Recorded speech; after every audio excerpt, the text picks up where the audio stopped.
This video is about dependence of Central Asia on fossil energy and low adoption of non-hydro renewables. Let's discuss potential of the region for generation of renewable energy. Central Asia has high potential for wind and solar energy generation. The northwestern parts of the region have a large potential for wind power and a high number of sunny hours. Despite this potential, the share of non-hydro renewables in the region remained negligible until recently, due to the focus on fossil fuels. Central Asia is a region where capacity for generating electricity from wind and sun is higher than average for Eurasia. So Turkmenistan and Uzbekistan have the highest solar irradiation. Kazakhstan became the leader of the region in solar power generation. Wind power is particularly attractive for the region, and approximately 70% of this wind potential was concentrated in Kazakhstan. Next, let's discuss the current state of renewables. Kazakhstan has been leading the region in the development of wind and solar energy. But even in this country, the supply from non-hydro renewables remained below 1% for a very long time. Few policies promote use of renewables in the transport, heating and cooling sectors. And concerns remain about the limited state interest in renewables, leading to showcase projects with weak relation to the real market needs. Opportunities for introducing a more sustainable energy mix during the upcoming replacement of power capacity exist.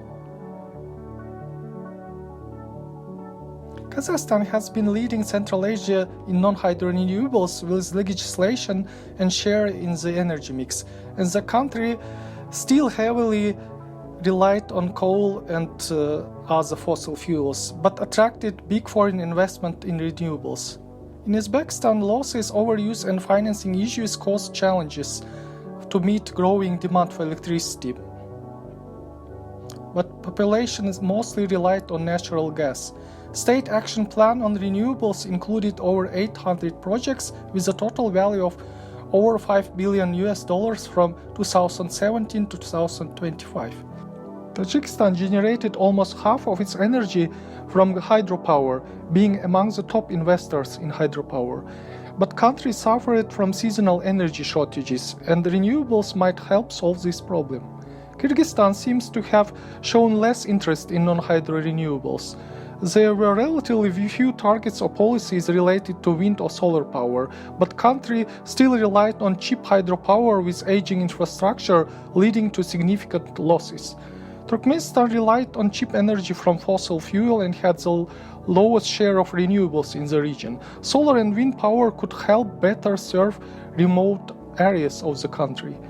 As a region, Central Asia lagged in deployment of wind and sun behind other post-Soviet states. The country figures show share of solar and wind in Central Asian countries to remain around 1%, and biofuels had the highest percentage of non-hydro renewables.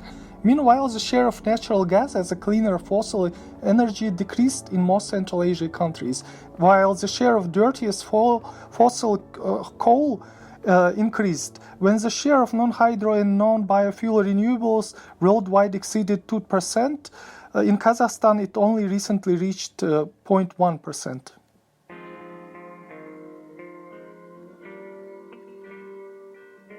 Only few studies were published on the inadequate use of non-hydro renewables in Central Asia.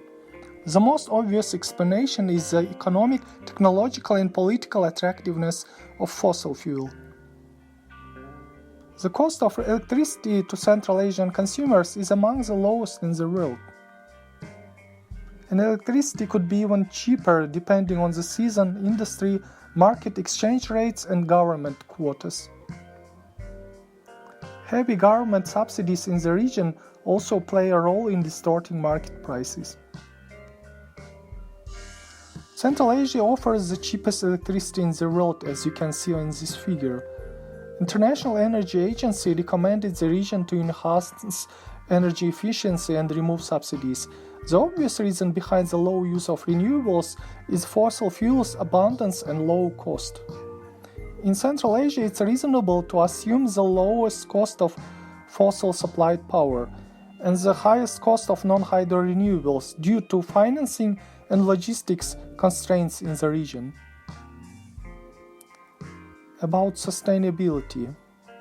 Given the ongoing decline of wind and solar costs globally, Central Asia cannot remain complacent with almost 100% reliance on fossil fuel and hydropower. Policymakers have to address the challenge of making non-hydro renewables economically competitive with fossils. And the region should also consider the external costs of fossil fuels. It's worrying fact that the share of coal and oil in the energy supply of the region happened while in the same period when there was decrease in the share of natural gas. Meanwhile, the share of non-hydro renewables increased but still was very low compared to the rest of the world. About the future. Central Asia is still to tap into the high potential for wind and solar energy generation.